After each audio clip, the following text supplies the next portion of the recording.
So I see what's happening here. We have a bit of a. I sort of thought back on the morning sessions, and we're talking about all the different players. Simon's presentation was fascinating. Very interesting to hear about Dhruv and how they're navigating that in India.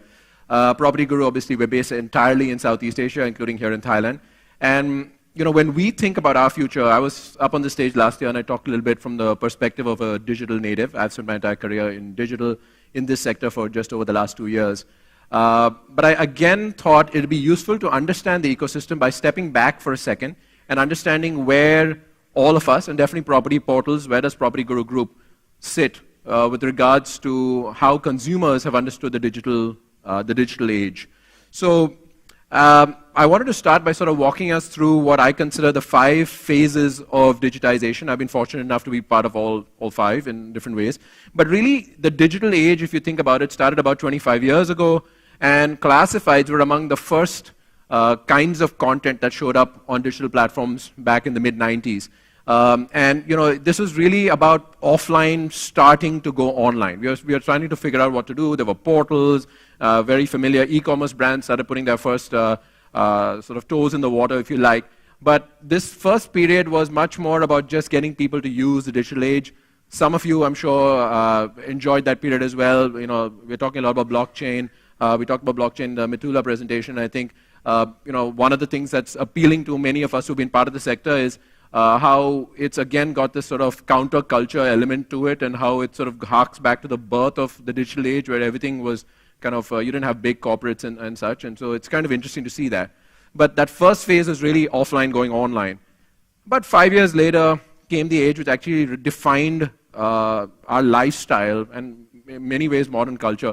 And it's been based on obviously organizing all this online information. There's a proliferation of data. There's lots of data, research out there to talk about just the explosion that happened in the late 90s and early 2000s in terms of the amount of data being created, simply because we could organize things. But also there were a couple of other things that happened. This sort of machine-driven discovery became part of our existence. Someone says something up here on stage, till date, we're talking 20 years later, you're still going to pull out your phone, you're probably going to pull up Google, you're going to try and find some information on that. So the machine-driven discovery became so part of our society that it really started to transcend off the internet and sort of intersect with the real world. But also, we talked, Dhruv talked a little bit about ratings, but I think this is when ratings really started entering our reality as well. We started trusting the opinions of random strangers over paid advertising. So that was a sort of a subtle thing that started to show up. Nielsen did some research soon after to sort of stamp that in. They said the most trusted thing was the reviews of people you know, and the second most trusted source was just the reviews of random strangers, well above any form of paid advertising. So this became kind of interesting. But also as a result of this much sort of machine-driven discovery, it sort of resulted in an important third phase, which was a social age, which was in the mid-2000s. And really, thanks to platforms like Twitter and LinkedIn and Facebook, you started seeing people wanting to speak to real people. The act of, the fact that there were a lot of anonymous notice boards, message boards, bulletin boards back then. The idea was, okay, we want to see real profiles, death to anonymity. And I think the part that many people missed in this, I was fortunate to be part of one of these companies, is that this is when trust got codified. What I mean by this is, earlier you needed a guarantor, something like the government or law enforcement or something, to give trust into whatever transaction you have. In this age, because of how we started sharing our identities willingly onto the internet and onto the digital space, digital profiles, the first phase we put out there, started helping codify trust and resulted in the fourth phase, which came a little bit later, which was about 10 years ago. And it was all about 2 things. One, obviously, 2007, the iPhone shows up, completely changes our world. We stopped calling it the internet age, we start calling it the digital age. Everybody is trying to figure out their mobile strategy. But I also think, this is an interesting age because I talked about this again last year, but the idea of, strangers in our cars and homes suddenly becomes a good idea. And this is because of this codifying of trust that happened. And there's a lot of analysis on this as well. But all these, obviously these phases, if you look at these first 4 phases, we continue to live in some version of all of these. They intersect with each other. They influence each other. But I think the one that's coming, which just started a couple of years ago, is the one that's going to be, and there's a lot of research on this, I'm hardly the first person to tell you this, but this is the one that's really going to upend everything. And it's the fact that AI is now, artificial intelligence is now the new user interface.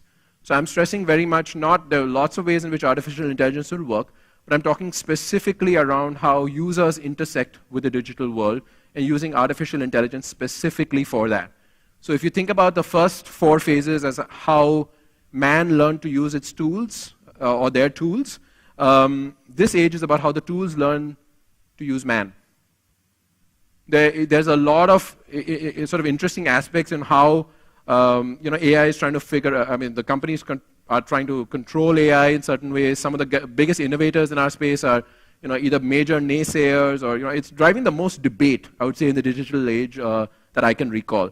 But these 5 phases and this 25-year period has completely changed society and impacted every single industry, every part of your life. The way you showed up at this conference today, the way we're engaging with this conference today, the way we travel, the way we entertain ourselves, the way we make financial decisions, health decisions, all these things are being upended.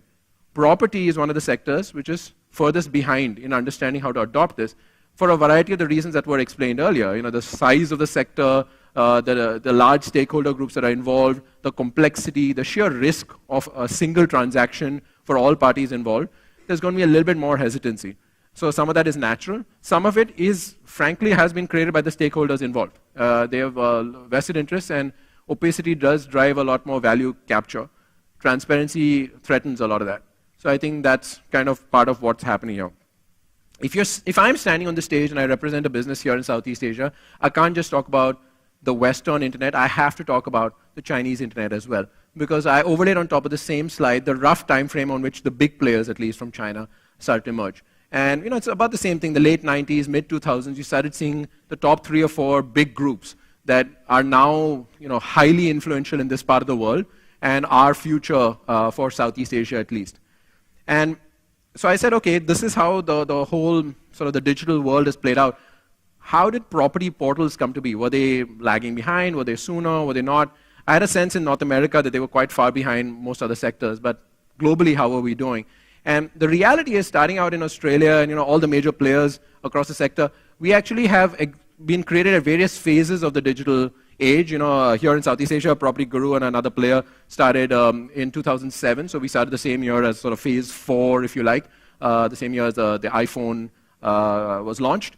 But we weren't really that far behind. So it's not a question of being a late adoption of the tech. The first classified portals started showing up pretty much when all other forms of classifieds were going online, particularly in Australia and in Europe.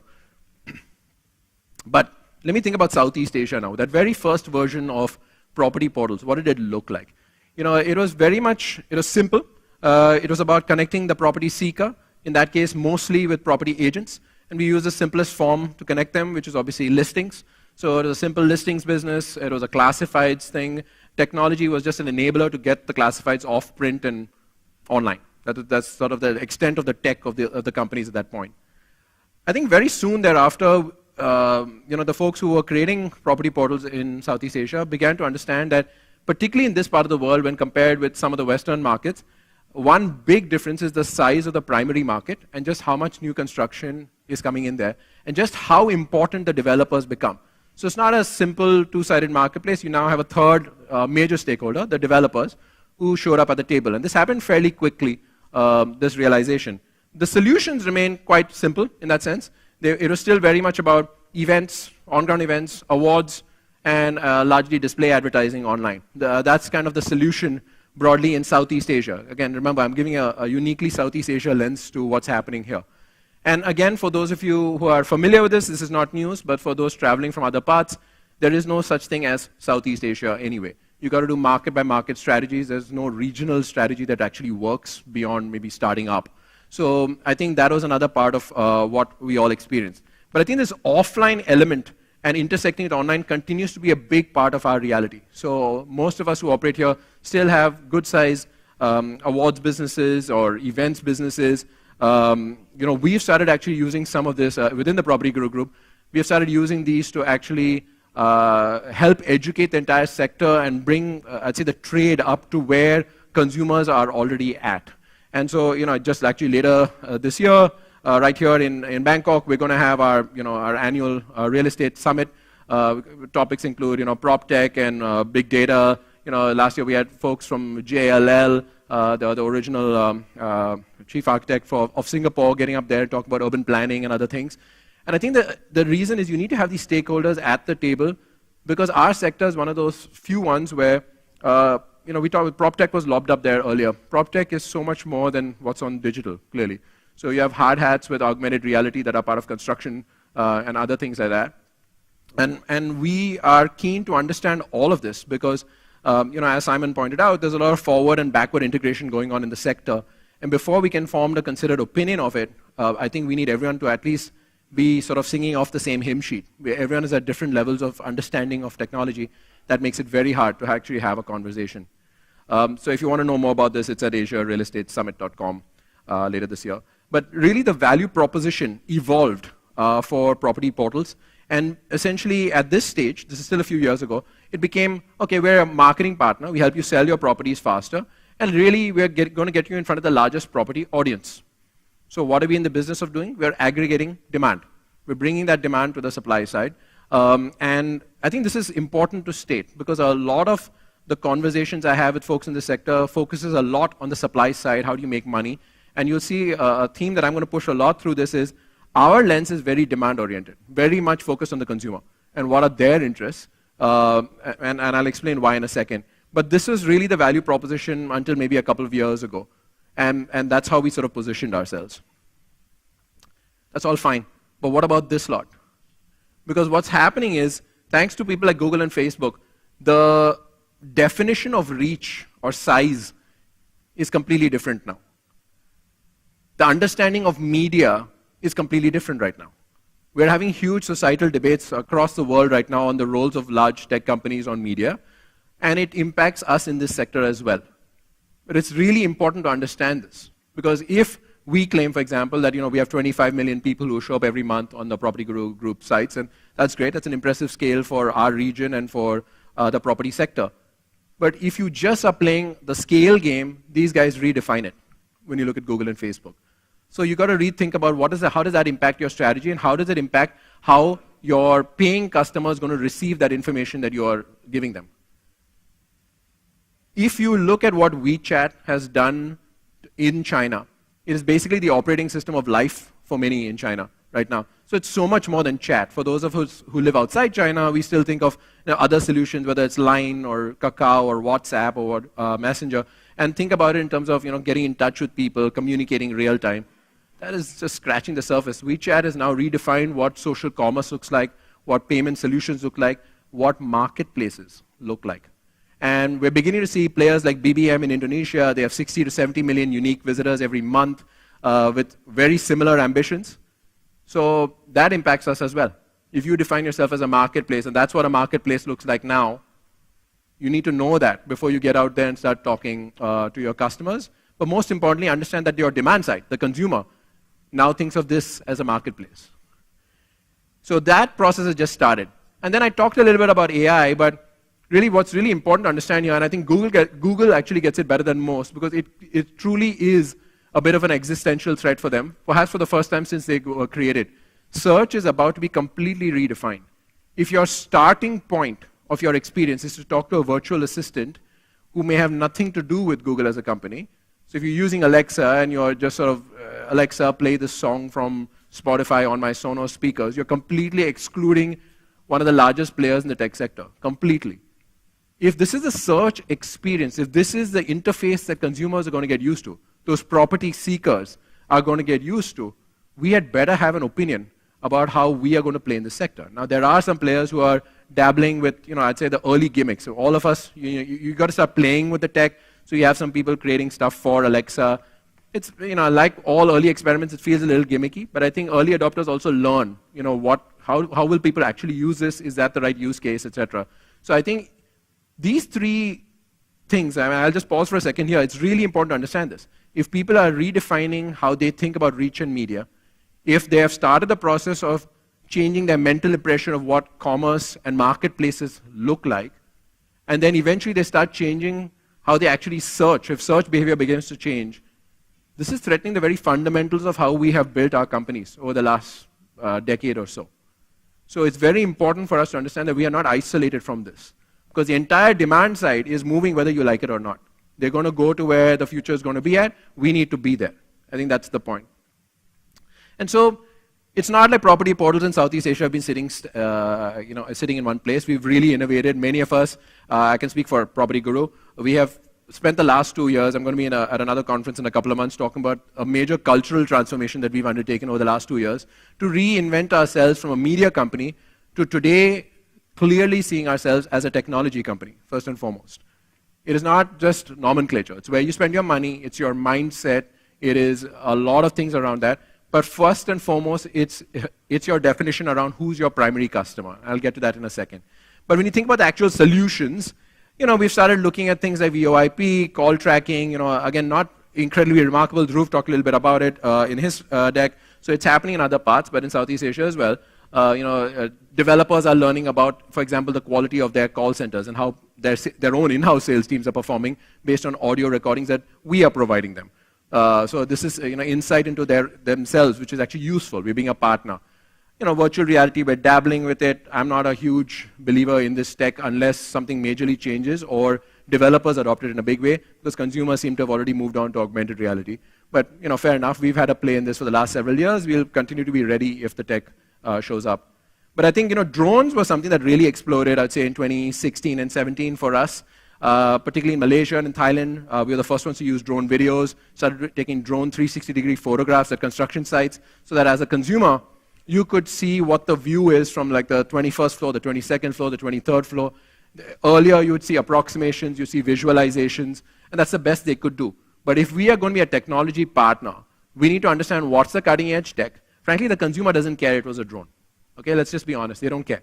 But what they do care is they're going to spend a lot of money on that apartment on the 21st floor, and they want to see exactly what the view is of in the east direction.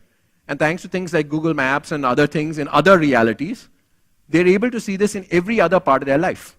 So when they're making the largest asset decision of their lives, the bar is even higher. It's not lower. So we have got to hit that. And so we have really been pushing hard in terms of how we think about this. Is this a major revenue source? No. It's a major strategic play to understand how to partner with developers and how to meet, I'm not even saying beat, meet consumer expectations. But it's not just about marketing. Simon talked about this. It's about sales. And really when people think about buyer-seller chat, the way the developers and even the agents see it as a sales productivity driver. They begin to look at it, particularly the high-performing ones. They're looking at engaging better. They're trying to get better responsiveness. The consumer expects it today. So the fact that we have this is critical. We have experimented even with real-time booking in Malaysia, where a consumer, we have and maybe I'll bring it up. We have a CRM product as well, which allows developers to track the performance of their sales channels, to score the leads. So even if the lead comes from Facebook, their own websites, it comes from us, it comes from one of our competitors, doesn't really matter. They can qualify all those leads on our platform and begin to understand which channels are working better from a marketing perspective and which are working better from a sales perspective. So is there an in-house sales team or a particular designated agency working better than the others? They have all this data. But we took it a step further in terms of going back to the real-time booking one, where we said, if you have this B to C, so developer to agent to consumer experience, could we facilitate that last mile, where a consumer could have a secure transaction to at least block the unit. Not put down the whole down payment, because there are other issues when it comes to payment. Many credit cards can't handle the 10% or 20% down payment. But they can handle a token payment to hold the house or that unit for, let's say, a week. In the meantime, the consumer figures out their financing and they do all of that. But that experience, okay, you convinced me, I like that unit. While I go and figure it out, I'd like this unit to stay there so that someone else doesn't do it. I'll put down some money for it. We can facilitate that. So again, the consumer, we're meeting their expectations because that's how they book travel and everything else. And for the developer, we are being a partner here in facilitating that B to C transaction. And obviously it goes into their ERP, they're able to track all of this. Sales productivity. And then, we've experimented with cost per lead campaigns. They've worked well in certain markets. In other markets, the developer is still understanding how to do it. Simon talked about this. Many of you are these, digital agencies, various versions of it. And I think, it's very much focused on, okay, how do I get closer to that transaction? I mean, that's the theme of this entire conference. But then, I sort of paused and I said, these are the two options that are often presented. You can either go deep. So we started in advertising, but you go all the way through to maybe digital agency, essentially get closer to the transaction. Or you could go broad and get closer to being a general marketplace in pursuit of what? In pursuit of the dollars. That's where the business opportunity is. Makes sense. It does. It really does. But I go back to the point I made earlier where I said, we at least define ourselves as a consumer internet company. And the first word in that is consumer. So we're trying to understand, what does the consumer want? And this is our brand promise. It's to help people make confident property decisions. Specifically, the people here I'm talking about are the property seekers, not the agents or the developers. We want them to be successful, but the starting point is the consumer. And so when you think about the three stakeholders I mentioned earlier, there's a clear primacy in our mind. We understand who is the highest priority. We are very explicit about it, even in our sales conversations with agents and developers. The most important customer for us is a free consumer who doesn't pay us a single thing, other than perhaps the most important two things in their life: their time and their data. Right? Let's be honest, that's much more valuable than the dollars. But they're giving us that.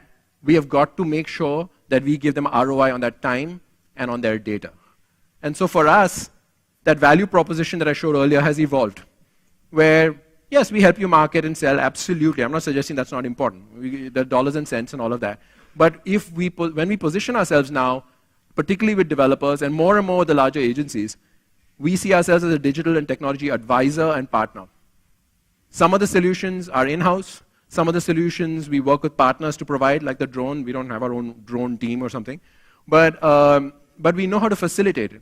And as far as the partner is concerned, we are the turnkey provider for all of this. And we understand and are perpetually evaluating all these technologies to understand which ones could actually be useful. But useful for what? Useful in helping us get closer to the property seeker. That's the way we look at it. Because when we think about closer to the transaction, yes, I get it. You're going deeper, you're trying to get closer to the money, and as Simon pointed out very articulately at the beginning, in terms of where the money is, and you're having to follow that. I get that. But if you think about Simon's diagram, sort of moving leftward, if I remember, moving that way basically, I agree with that to some degree, but I'd also say, we'd say it needs to move a little bit to the right as well. And in fact, in our case, that's where we're starting. Getting closer to the property seeker, understanding it well, not being, sort of partnering much closer with people like Google and Facebook. We're not a client to them. We see ourselves as partners to them. We also see that there are places where we can help them. And more importantly, we want to get in front of the consumer. We're very clear about that.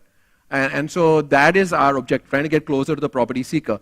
And if you want to think about making them successful, this ecosystem play, as we're calling, we don't have a nice brand for it yet, Simon, but what we're calling ecosystem is go deep enough. Not necessarily go all the way to the transaction. Go broad enough to facilitate. So let me elaborate. In Malaysia, the largest issue when it comes to property is access to financing. Loan rejection rates are between 60 to 70%. So it's on the critical path to actually helping people make confident property decisions. So we can't just sit there and say we are a property player. We actually can't go closer to the transaction. We could become a digital agency and still fail if we don't help with financing. So you can't just assume someone else will take it. No one else is, because today there are 60% rejection rates. So we need to start thinking about what role will we play as a market leader to shape that space. Because when you're a leader, when you're starting out, that's different. You're building. When you're a leader, you have a responsibility to shape that sector. So I think that's the way we see our role in it. So closer to the property seeker and building the ecosystems the way we look at it.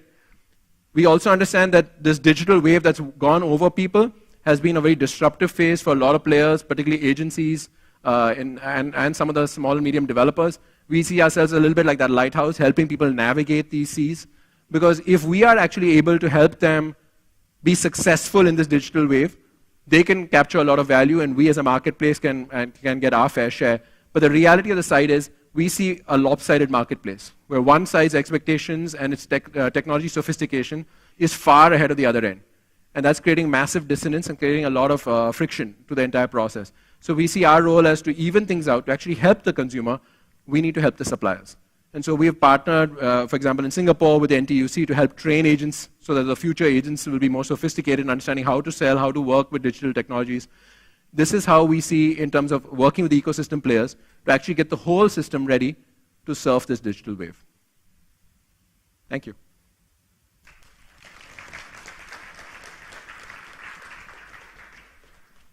Excellent presentation. So very fascinating. No question on the Slido yet, but the question I've got is, as you get closer to the property seeker and provide them with services, and we saw with Facebook and Google, etc., they've got a lot of data and a lot of knowledge. From your perspective, how important is data, the collection of data, and the analysis of that consumer data, the property seeker data, in helping you get closer to them? It's core. And I think the reality, what we found, at least I can only speak with the Southeast Asia lens, is not all that data is available online. You have to supplement it. There's some brute force involved. There are things which are not scalable, which honestly are not in the interest of some of those large players to actually go do. It is in our interest, because our entire universe is Southeast Asia. Yep. And when you think about building out this data capacity, I mean, you clearly need to capture the data, build out big data lakes, or whatever the term of the day is, and getting data scientists to really analyze it. What's the sort of investment that you're making into doing that, with the goal clearly of providing a better service to the data seeker over time, or property seeker over time? It's a great question. So I mean, part of that transformation I talked about early in 2016, about March, April of 2016, we brought in our first data science team. Frankly, we'd existed for 8 years as a very successful classified site with no data science. We had a lot of data, but it was just sitting there. Yes. We spent 1 year just cleaning it up, data standardization, data governance, data, all the boring stuff, not productizing it or weaponizing it, as some people call it these days. The last year or so, we've been shipping stuff with machine learning to help things such as at-scale agent training. Agents put up, the top criticism of us is, okay, your images look like crap. Well, I tend to agree with that, but there are 250,000 images getting uploaded every day. How are you going to scale that? So you need machine learning. So we work with TensorFlow to scale it. For that, you need somebody who knows what they're doing. So you have to bring the team in, work with our data, use third-party data, juxtapose it, know how to extract the insights. And I think the most important thing is the cultural thing. Because as a tech company, you've got to make quick decisions, experiment, iterate, fail, learn, improve, and keep doing that. And I think that's a big cultural shift, which I think many companies need to do. It was hard. I can speak all happily right now. These dark circles were earned. Yes. So the last 2 years have been tough to do it, but I think it's necessary. You simply cannot meet consumer expectations unless you do it. Okay, fantastic. Hari, thank you very much for your presentation. Excellent stuff. Thank you. I think it's very fascinating thinking about going, there's many ways of extracting value, and clearly the higher the quality service you provide to the person who is the demand side, the better chance you have of creating more and more value and becoming more and more ingrained into that process. So I very much like what the guys at PropertyGuru are doing.